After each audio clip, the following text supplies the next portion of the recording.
Hi, algebra students. So we're moving on from what we learned in the last video, which was factoring out a greatest common factor to find the two things that we multiply together to get a polynomial.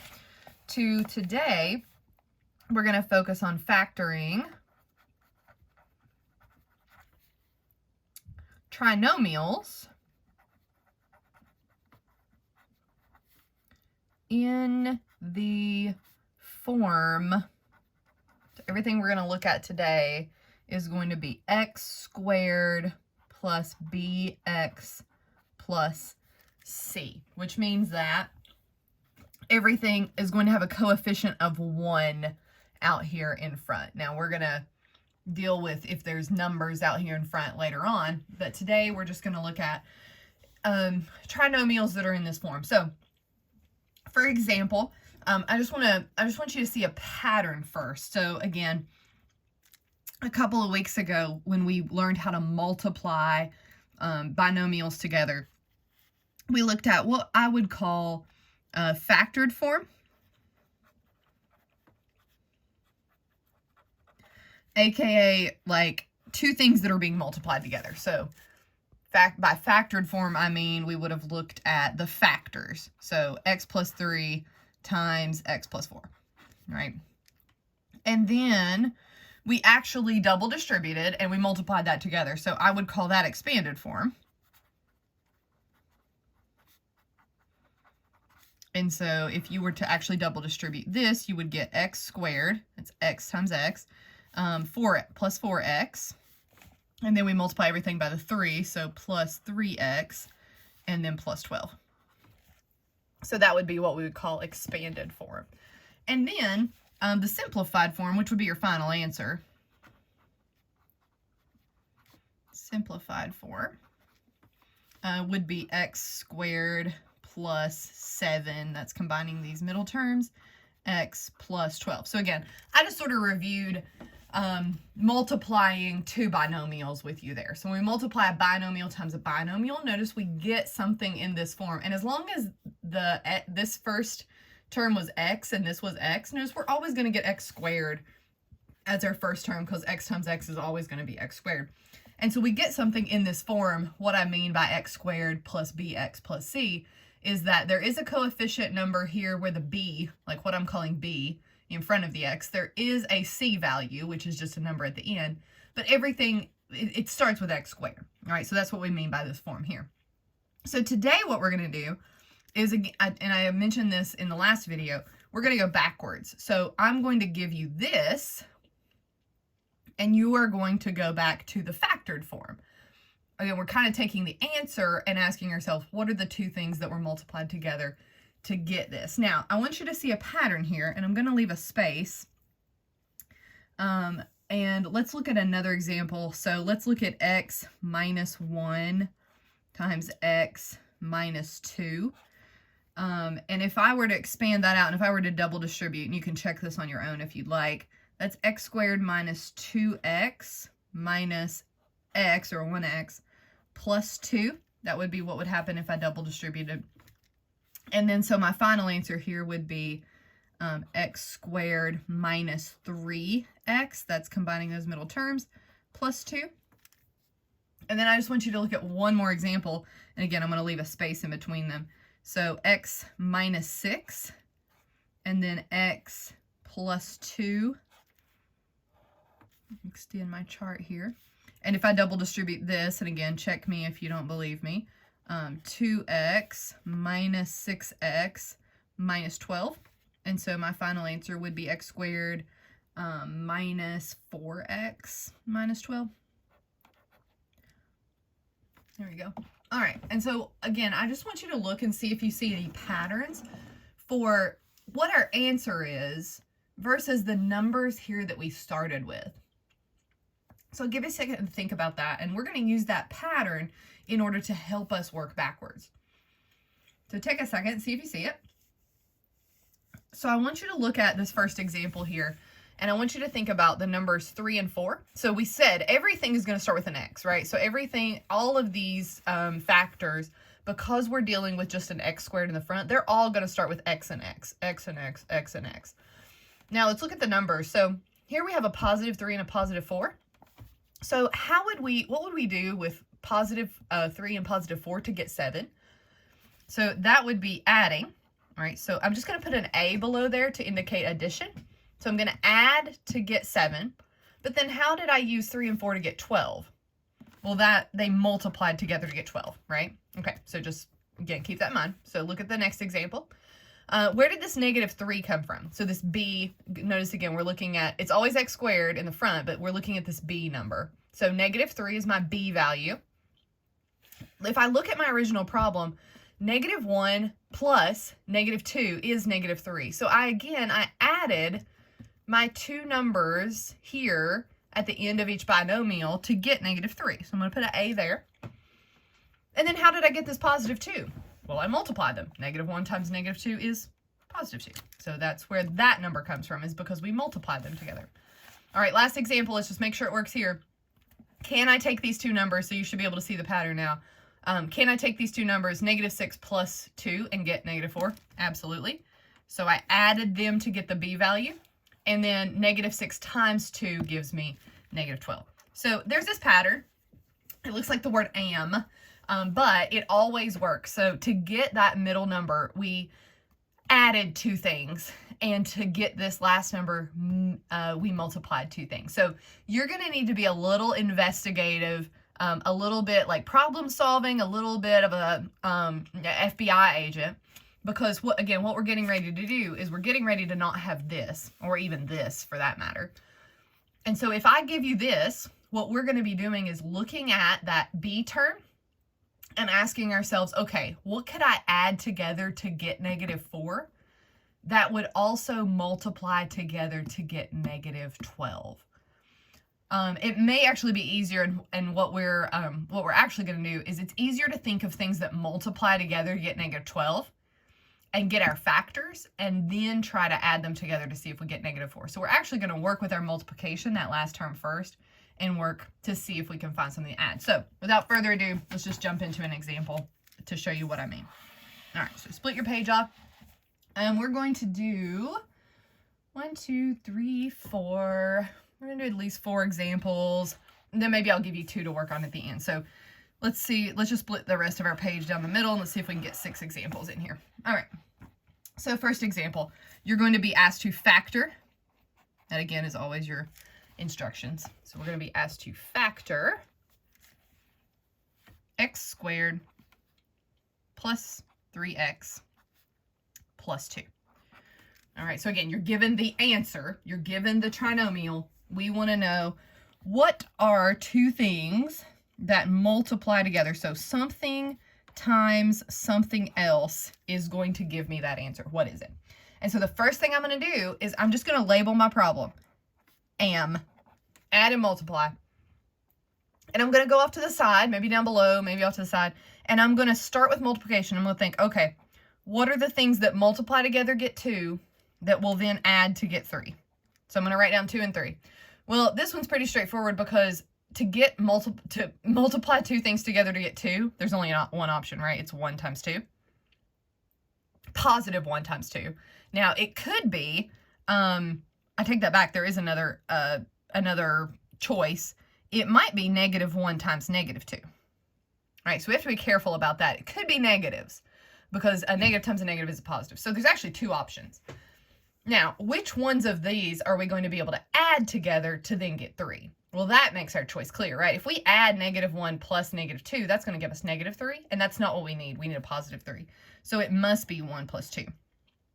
So that means these are my factors. These are my numbers that are going to be in my multiplication problem. Now, to get our x squared, again, notice our first term is going to be x squared. We're only going to deal with x squareds today.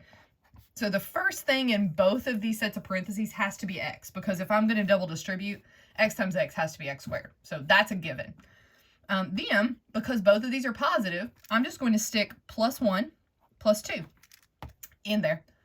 And I could double distribute this and double check myself. So x times x would be x squared. X times 2 would be plus 2x. 1 times x would be 1x. And 1 times 2 would be 2. And that does indeed give me what I'm looking for. And so, yes, these are my factors. Now, would it matter if you put x plus 2 and then x plus 1. Well, no, multiplication is commutative, so it does not matter where you actually place the numbers, the 1 or the 2, as long as you get the signs correct. And in this case, they're both positive, so we just leave them. And so this is our answer to factoring. These are the two things we would multiply together to get that trinomial. So again, we're just working backwards, using our detective skills to figure this add and multiply situation out. All right, let's look at another one. So I'm going to be asked to factor. And so let's do x squared minus x minus 12. All right, so again, I'm looking for the two things that I'm going to multiply. I'm going to put my add and multiply, my a and my m, over my numbers. Make sure you pay close attention to your signs. So I'm looking for something. We're going to start with multiplication. What will multiply together to get negative 12? That will then add, notice here, there has to be a negative 1, right? So what will add to get negative 1? So I'm just going to start thinking of a bunch of things that would multiply together to get negative 12. So you might start with like negative 12 times 1. But notice if you add those together, you're definitely not going to get negative 1. Negative 12 plus 1 gives me negative 11. So that's not going to work. So you can test out some things. Now, if it's going to end up being negative 1, we kind of need two numbers that are only 1 apart from each other. So when we add them. So I might try, well, what about negative 3 times 4? Negative 3 times 4. Well, that works. They are 1 apart from each other, but I need to be careful about where I put my negative, because if I do negative 3 plus 4, that's positive 1, and I need a negative 1 when I add them. So that's not going to work. I need to switch my negative. So 3 times negative 4. And if I indeed do 3 plus negative 4, I do get negative 1. So those numbers work. I have now solved the mystery of what numbers will actually multiply together to get negative 12. That will also add together to get negative 1. And so when I go to write my factors, I'm going to put 2 sets of parentheses. Again, the first thing's going to be x, because I do have my x squared here. That's always going to be a given. And then, again, be careful with your signs. It has to be a positive 3 and a negative 4. So, again, it doesn't matter what order you put them in. X plus 3 minus 4. You could put the x minus 4 first and the x plus 3 second. Again, you can switch these sets of parentheses, and it does not matter. And, again, to check yourself, if you want to double distribute, and just below it, real quickly, 3 times everything, double distribute. And just make sure that that works. That does indeed give you what you started with. So again, you should never question whether this is right, because you can check yourself and double distribute. All right.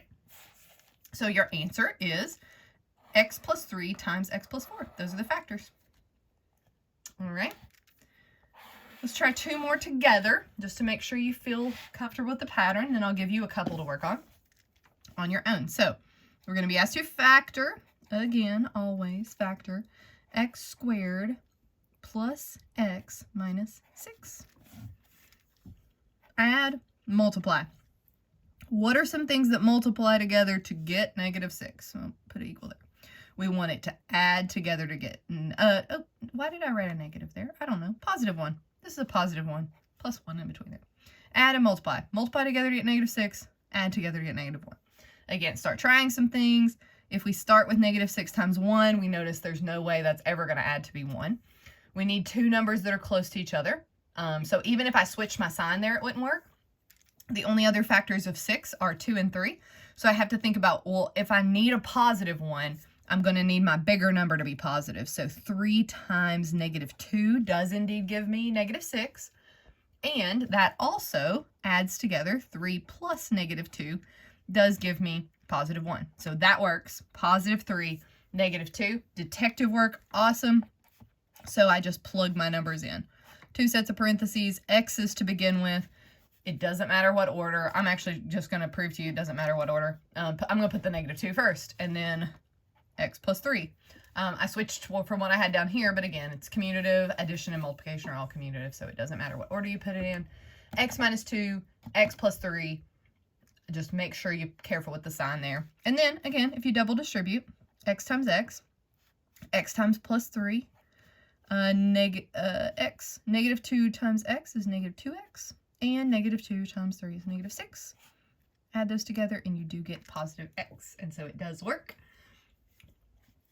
This part is the work, right? This is just, once you've done the work, putting the answer out there.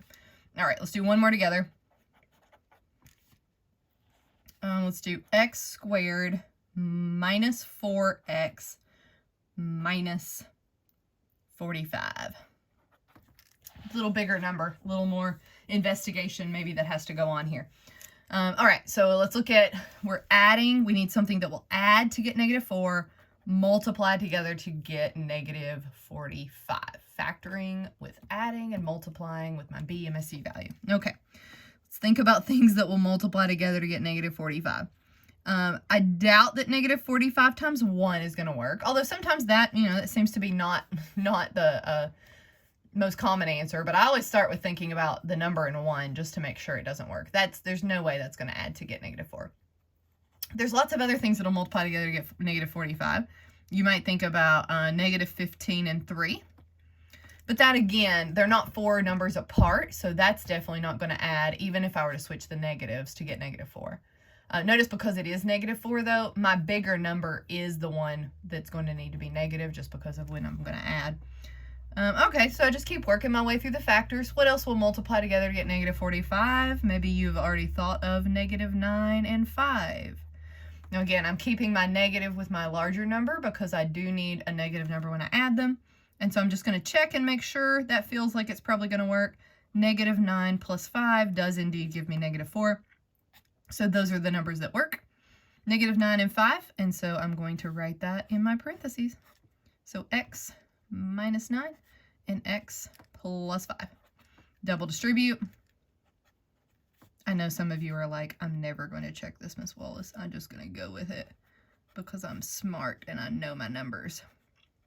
But I like being right more than I like valuing my time, so I always check myself just to make sure. And it does work.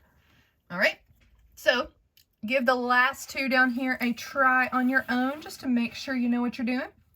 So I want you to factor and pause the video on x squared plus 10x plus 25 and factor x squared minus 15x plus 36. All right, pause the video, give those a try, and we will check them in just a second. All right, I hope you took time to try these on your own. So we would write our add and multiply just to give us an idea of what's going on here. So I'm looking for things that'll multiply together to get 25 that will then add together to get 10. Hopefully 25 and 1 obviously won't work. 5 and 5 should have been the most obvious factors, and it's really nice because 5 plus 5 is also 10. So 5 and 5 is our number, and so we actually end up here with x plus 5 and x plus 5. Now, something we haven't talked about yet, and if you wrote down that answer, awesome. But if you think back to multiplying, we're multiplying something times itself. So another way of writing this, and probably how this answer would be written in finality, would be this, right? It's x to the 5th squared. And so technically this would be your final answer. So make sure you write that down even if you got this correct. Nice job. And then this last one was a little trickier. So we're looking for things that'll multiply together to get 36 that will then add together to get -15. Now the most obvious ones that I thought of multiplying to get 36 were 6 and 6, which 6 plus 6 is very much not -15, even if I made them both negative, right? Remember that that's always an option for a positive number, is 2 negatives, but a -6 plus -6 also just gives me -12, so those definitely did not work.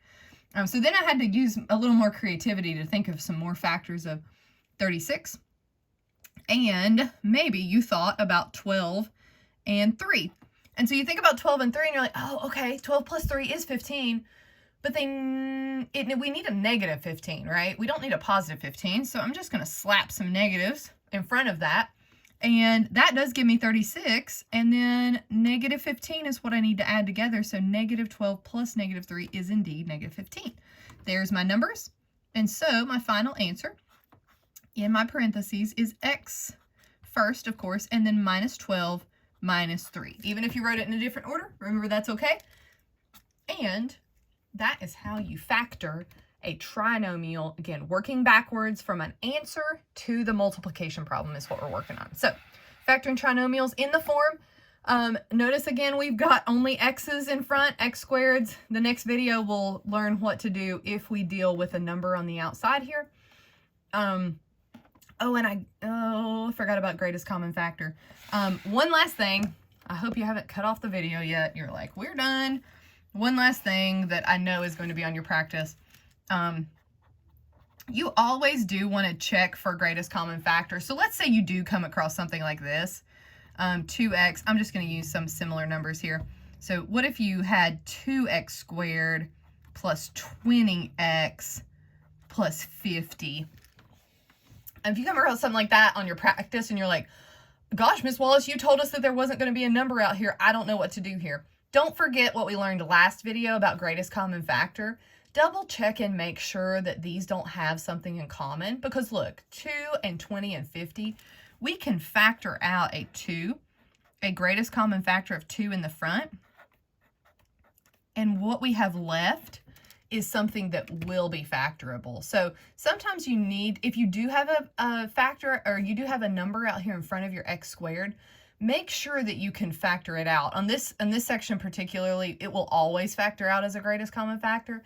And then notice we can actually factor this, right? We did it over here. So your final answer would just be 2x plus 5, x plus 5. Because again, we already figured out what would multiply together to get 25 and add together to get 10. Or 2x plus 5. So I know that there are a couple squared. I know that there are a couple of questions where you do have a number out here in front, but just take it out as a greatest common factor first. So check that first. And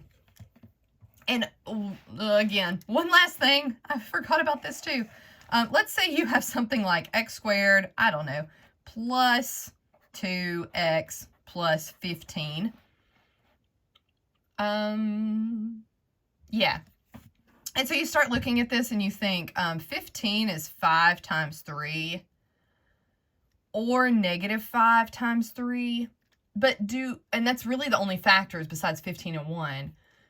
But neither of those, you can't do 5 plus 3 and get 2. Neither can you do negative 5 plus negative 3. We would actually need, the only way to get 2 would be to have 5 times negative 3. But that doesn't multiply together to get 15, right? And so if it's impossible to find two things that multiply together to get this and add to get this. This is called prime. And we talked about that last video with the GCF. But keep these two things in mind. Again, I hope you didn't turn off the video after you did these practice problems, because these two things are going to be important on the practice. Factor out a GCF if you can, to make sure that that coefficient here is 1, that we just have an x squared. And if it's an impossible problem, it's prime. All right, email me if you have questions, and that is factoring trinomials in the form of x squared plus bx plus c.